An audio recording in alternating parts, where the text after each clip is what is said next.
வணக்கம் நண்பர்களே. பொன்னியின் செல்வன் நாவலுடைய 3வது பாகத்துல 4ஆம் அத்தியாயத்துக்கு நாம வந்திருக்கோம். போன அத்தியாயத்துல பார்த்திபேந்திர பல்லவனுக்குள் நடந்த மிகப்பெரிய மாற்றத்தை நம்ம பார்த்தோம். ஆச்சரியப்படத்தகுந்த ஒரு மாற்றம்.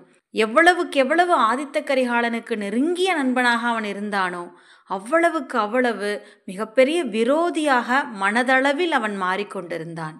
நந்தினியால இளவரசரை கடலுக்குள்ள விட்டுட்டு வந்ததும் இல்லாம அவரை பத்தின நினைவே இல்லாத ஒருவனாக அவன் மாறி போயிட்டான்.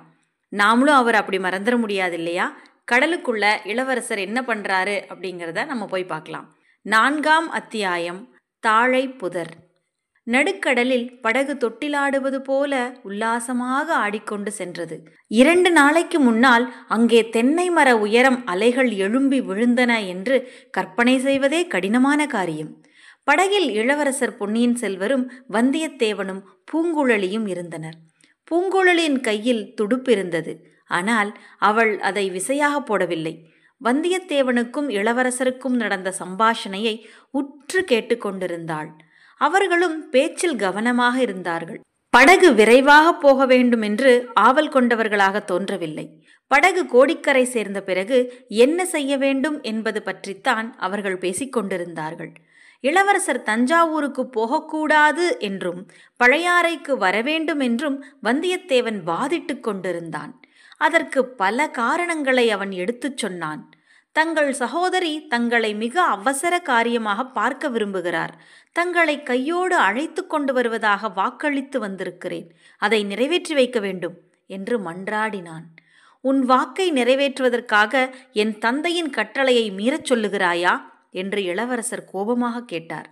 அது தங்கள் தந்தையின் கட்டளை இல்லை, பழுவேட்டரையரின் கட்டளை அல்லவா என்றான் வந்தியத்தேவன். அதோடு இன்னொன்றும் சொன்னான். சக்கரவர்த்தியை தாங்கள் பார்க்க போவதாயிருந்தாலும் சுதந்திரமாக பார்க்க போவது நல்லதா, பழுவேட்டரையர்களின் சிறையாளியாக பார்க்க போவது நல்லதா? நான் சொல்கிறேன், கேளுங்கள். தங்களை பழுவேட்டரையர்கள் சிறைப்படுத்தி இருக்கிறார்கள் என்ற செய்தி பரவ வேண்டியதுதான்.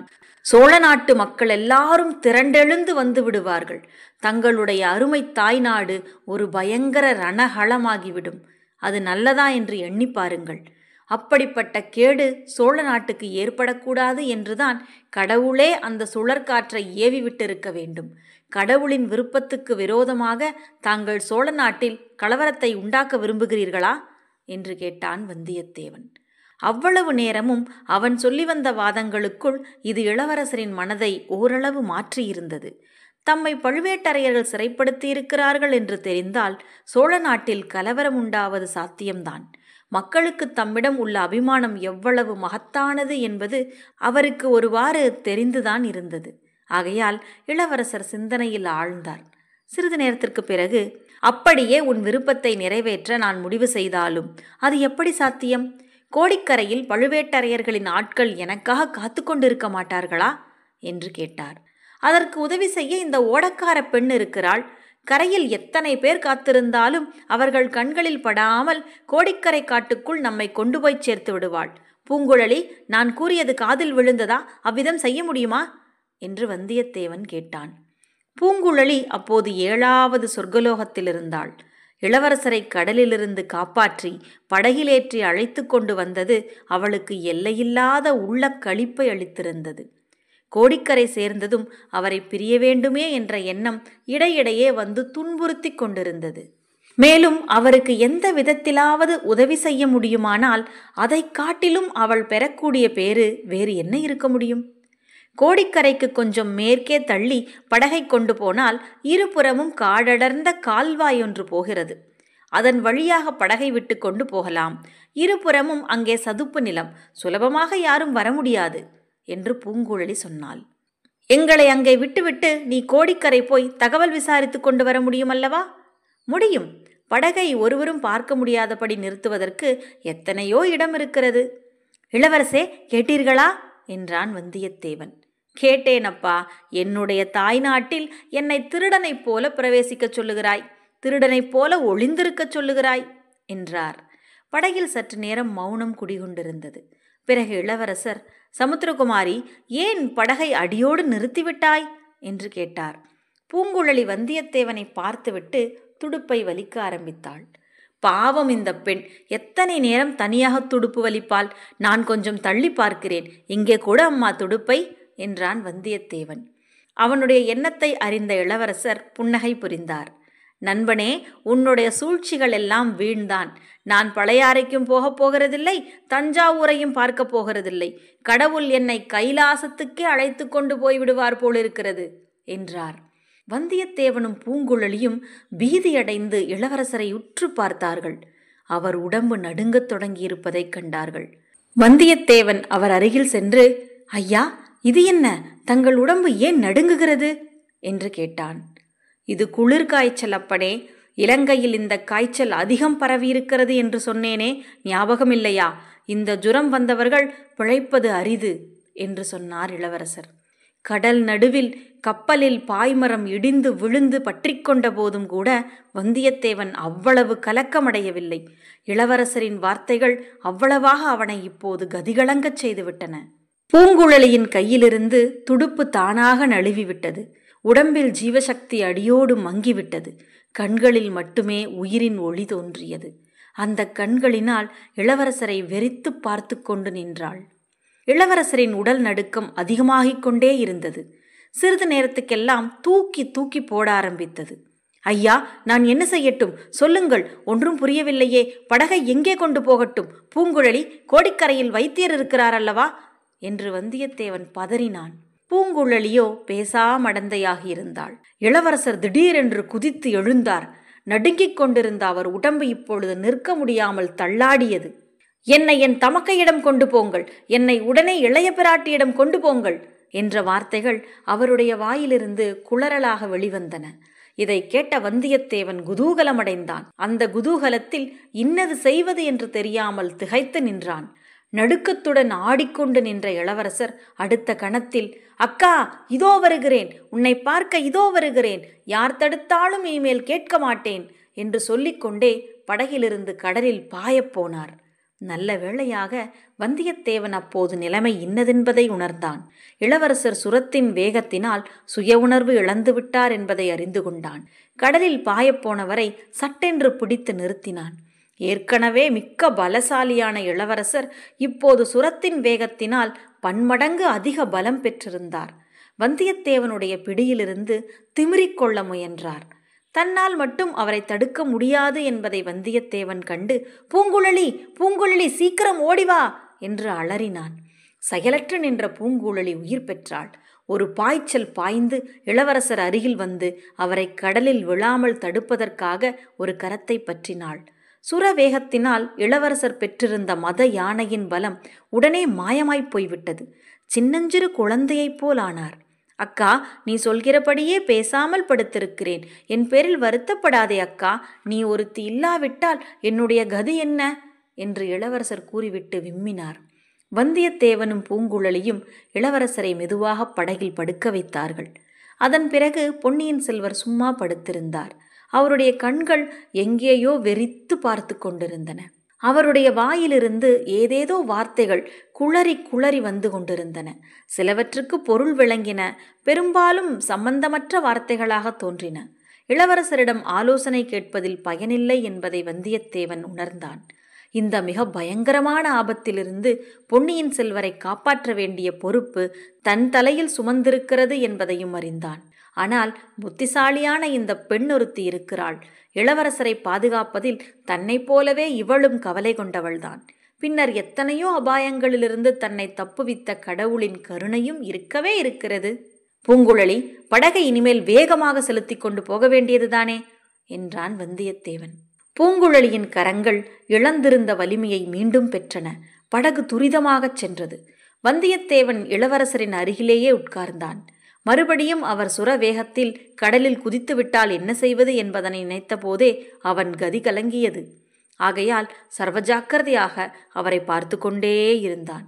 அதே சமயத்தில் மேலே செய்ய வேண்டியது என்ன என்பதை பற்றியும் அவன் உள்ளம் தீவிரமாக சிந்தித்தது. பெண்ணே, உனக்கு என்ன தோன்றுகிறது? நாம் துணிந்து கோடிக்கரைக்கே போய்விடலாமா? இளவரசரை பாதுகாப்பதற்கு உன் குடும்பத்தார் உதவி செய்வார்கள் அல்லவா என்று கேட்டான். ஐயா, இந்த காலத்தில் யாரை நம்பலாம், யாரை நம்பக்கூடாது என்று எப்படி சொல்ல முடியும்? என் தமையன் மனைவி ஒருத்தி இருக்கிறாள். அவள் பணத்தாசை பிடித்தவள். என் தந்தைக்கு படியளப்பவர்கள் பழுவேட்டரையர்கள்தான் என்றாள் பூங்குழலி. மேலும் தங்களை பிடிக்க வந்த பழுவூர் ஆட்கள் இன்னும் கோடிக்கரையில் தங்கியிருக்கலாம். இளவரசரின் வரவை எதிர்பார்த்து மேலும் பல புதிய ஆட்களும் வந்திருக்கலாம் என்று தொடர்ந்து கூறினாள்.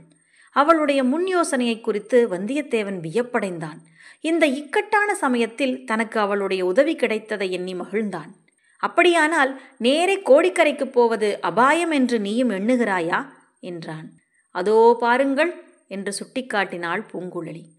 அவள் சுட்டிக்காட்டிய திசையில் கப்பல் ஒன்று நின்று கொண்டிருந்தது. அதற்கு அப்பால் கோடிக்கரை கலங்கரை விளக்கின் உச்சியும் தெரிந்தது. ஆஹா, பெரிய மரக்கலம் ஒன்று நிற்கிறதே, அது யாருடைய கப்பலோ என்னமோ? ஒருவேளை பார்த்திபேந்திரனுடைய கப்பலா இருக்கலாம். அப்படி இருக்குமானால் இந்த நிலையில் இளவரசரை காஞ்சிக்கு அழைத்து போவதே நல்லதல்லவா? பழுவேட்டரையரின் கப்பலாகவும் இருக்கலாம் ஐயா. கப்பலுக்கு பின்னால் ஏதாவது தெரிகிறதா? கோடிக்கரை கலங்கரை விளக்கின் உச்சி தெரிகிறது. அதில் ஏதாவது வித்தியாசமாக காணப்படுகிறதா? எனக்கொன்றும் வித்தியாசமாக தெரியவில்லையே. எனக்கு தெரிகிறது. அதன் உச்சியில் கூட்டமாக மனிதர்கள் நின்று கடலை உற்று பார்த்து கொண்டிருப்பதாக தோன்றுகிறது. அங்கிருந்து பார்ப்பவர்களுக்கு இந்த படகு தெரியுமா? தெரியாது. இன்னும் கொஞ்சம் கரையை நெருங்கினால் தெரியும். எல்லாவற்றுக்கும் நாம் முன்ஜாக்கிரதையாக இருப்பதே நல்லது. நீ முன்னம் சொன்னாயே, கோடிக்கரைக்கு மேற்கே கால்வாய் ஒன்று இருக்கிறதென்று. அங்கேயே படகை விடலாமா? அப்படித்தான் செய்ய வேண்டும். இருட்டுகிற சமயத்துக்கு அங்கே போய் சேரலாம். ஐயா, நீங்கள் ஒரு நாள் இருண்ட மண்டபத்தில் ஒளிந்திருந்தீர்களே, அதற்கு வெகு சமீபம் வரையில் அந்த கால்வாய் வருகிறது. இளவரசருடன் தாங்கள் சற்று நேரம் அங்கே தாமதித்தால் நான் போய் எல்லாவற்றையும் விசாரித்து கொண்டு விரைவில் வந்து சேர்கிறேன். கால்வாய் அங்கேயே நின்று விடுகிறதா பூங்குழலி? மேலும் எங்காவது போகிறதா? கோடிக்கரையிலிருந்து நாகைப்பட்டினம் வரையில் அந்த கால்வாய் போகிறது என்றாள் பூங்குழலி. இந்த சமயத்தில் பொன்னியின் செல்வர் சுரவேகத்தில் தனக்குத்தானே பேசிக்கொண்டது கொஞ்சம் உரத்த சத்தத்துடன் கேட்டது. ஆமாம் அக்கா, ஆமாம். நாகைப்பட்டினத்து புத்த பிக்ஷுக்கள் சொன்னதாக கூறினாயே, அதன்படியே நடந்தது. அனுராதாபுரத்தில் புத்த பிக்ஷுக்களின் மகா சங்கத்தார் எனக்கு இலங்கை சிங்காதனத்தையும் கிரீடத்தையும் அளிக்க முன்வந்தார்கள். நான் தான் மறுத்துவிட்டேன் அக்கா. ராஜ்யத்தில் எனக்கு ஆசையில்லாதபடியால் தான் மறுதளித்தேன்.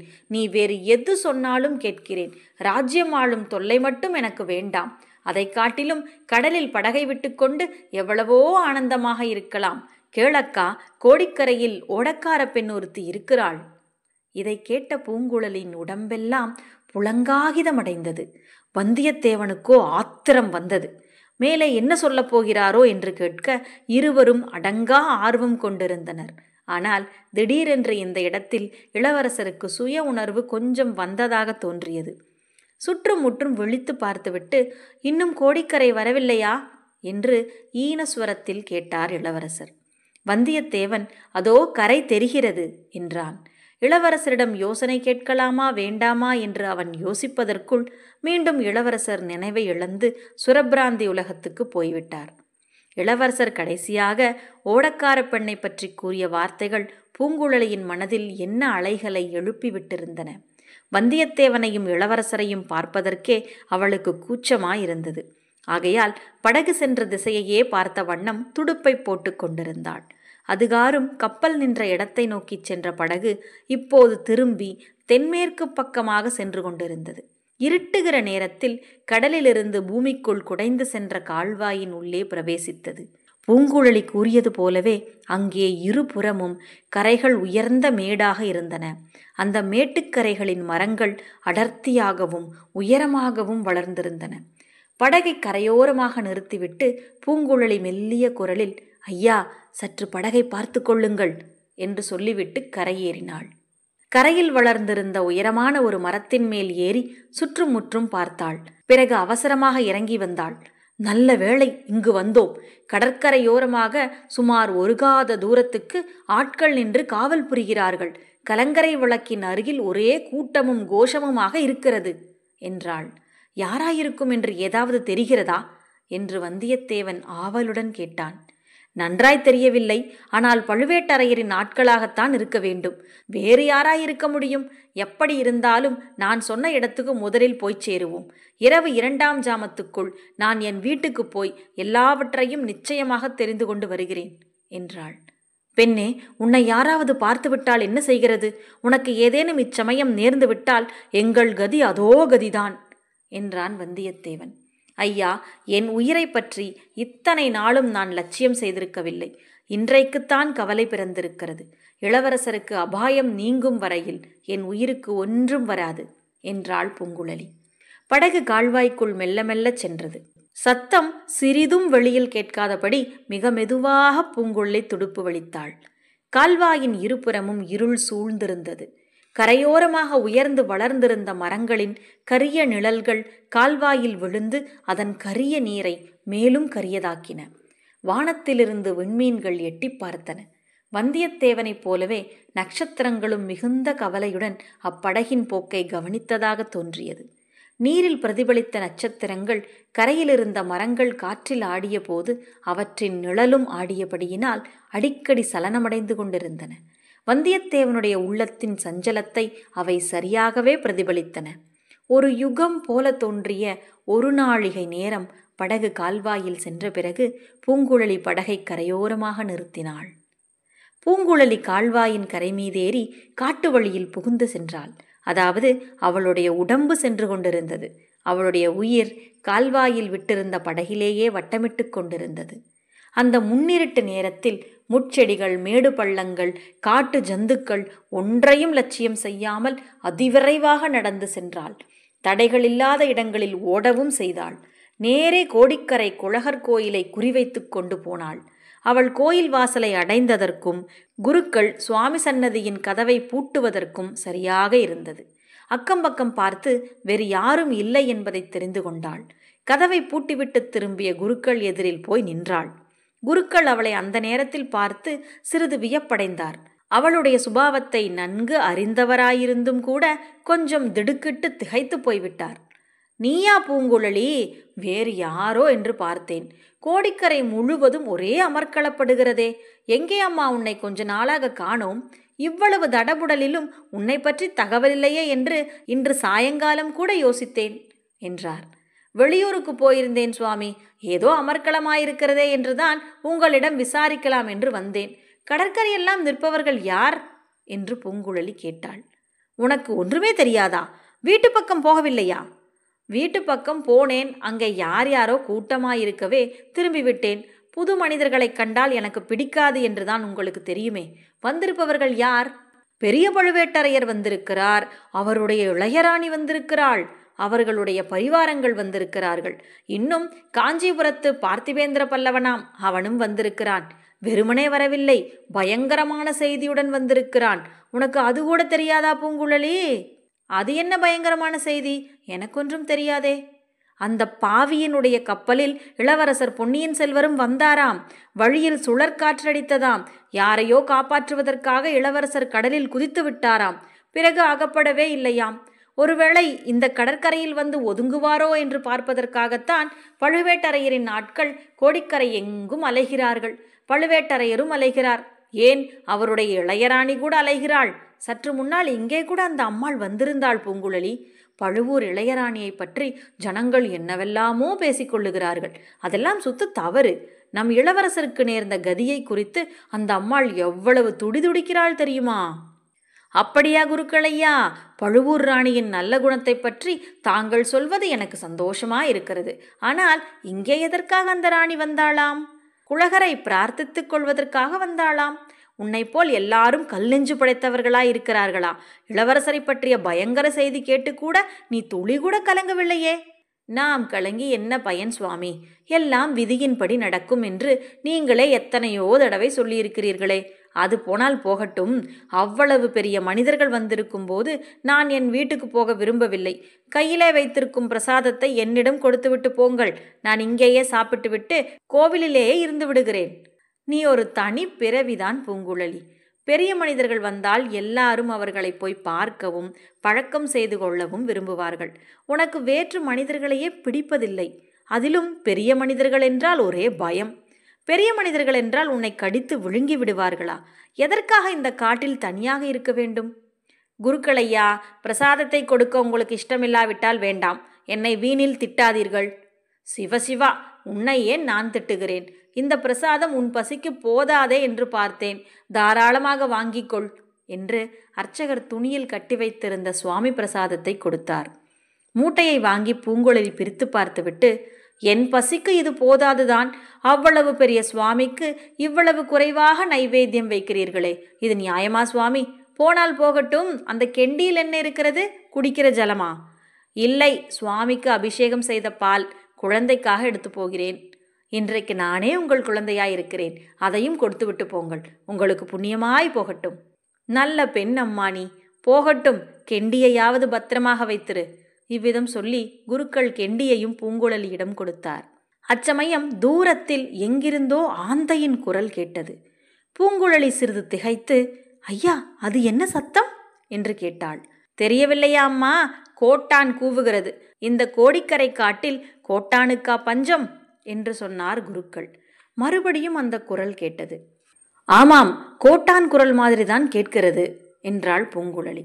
உன்னை ஒரு கோட்டானும் ஒன்றும் செய்யாது, கோயில் பிரகார கதவை தாளிட்டு கொண்டு படுத்துக்கொள்ளம்மா என்று சொல்லிவிட்டு குருக்கள் நடையை கட்டினார்.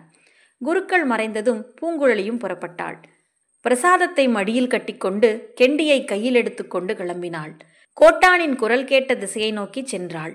கொஞ்ச தூரம் போனதும் ஒரு குறுகிய வாய்க்கால் குறுக்கிட்டது. அதன் இருபுறமும் தாழம்பூ புதர்கள் காடாக மண்டி வளர்ந்திருந்தன. அந்த வாய்க்காலின் கரையை பிடித்து கொண்டே பூங்குழலி நடந்தாள். தாழம்பூச்செடிகளின் முட்கள் சில சமயம் குத்தின. அதை அவள் பொருட்படுத்தவில்லை. தாழம்பூக்கள் வெடித்து மலர்ந்து நறுமணத்தை பரப்பின. அந்த மனம் மற்றவர்களை போதை கொள்ளச் செய்திருக்கும். ஆனால் பூங்குழலிக்கு அந்த ஞாபகம் கூட வரவில்லை. கரையோடு காலடி சத்தம் கேளாதபடி மெல்ல மெல்ல நடந்து போனாள். அவள் செவிகள் வெகு கவனமாக உற்று கேட்டு கொண்டிருந்தன. காட்டுப் பிரதேசத்தில் இரவில் எத்தனையோ விதவிதமான சத்தங்கள் கேட்கும் அல்லவா? அவையெல்லாம் அவளுடைய கவனத்தை கவரவில்லை. பின்னர் அவள் என்ன சத்தத்தை எதிர்பார்த்திருந்தாள்? இதோ இருவர் மெல்லிய குரலில் பேசும் சத்தம் கேட்டது. ஒன்று ஆண் குரல், இன்னொன்று பெண்ணின் குரல். பூங்குழலி நன்றாக மறைந்து நின்று கொண்டாள். அவர்கள் பேசுவது இன்னதென்பதை கவனமாக உற்று காது கொடுத்து கேட்டாள். மந்திரவாதி, இளவரசர் கடலில் விழுந்து இறந்து விட்டதாகத்தான் உன்னை போல் எல்லாரும் நம்புகிறார்கள். பழுவேட்டரையரும் உருகி மாய்கிறார். ஆனால் நான் நம்பவில்லை என்று அந்த பெண் குரல் கூறியது. இதோடு 4வது அத்தியாயம் முடிந்தது. ஆனந்தமா கடல்ல படகு விட்டுக்கிட்டு தன்னை மறந்து சுற்றி கொண்டிருந்த இளம் பெண் பூங்குழலி. அவளை அறியாம மிகப்பெரிய அரசியல் சூழ்ச்சிகளுக்குள்ள அவ சிக்கிக்கிட்டா. இளவரசரை காப்பாற்றி விட்டதோடு அவளோட கடமை முடிஞ்சு போகல. மிக பயங்கரமான காய்ச்சலோடு போராடி கொண்டிருக்கிற இளவரசரை இனி அவள்தான் காப்பாற்ற வேண்டும். அதே சமயத்துல இன்னொரு கோட்டானின் குரல் கேட்டதில்லையா? அது மந்திரவாதியின் குரல்தான். அந்த மந்திரவாதி கூட இன்னொரு பெண் பேசி கொண்டிருக்கிறாள். அவங்க 2 பேரும் என்ன பேசிக்கிறாங்க, அந்த இடத்துக்கு அவங்க எப்படி வந்தாங்க, இதையெல்லாம் அடுத்த அத்தியாயத்தில் படித்து தெரிஞ்சுக்கலாம். நன்றி.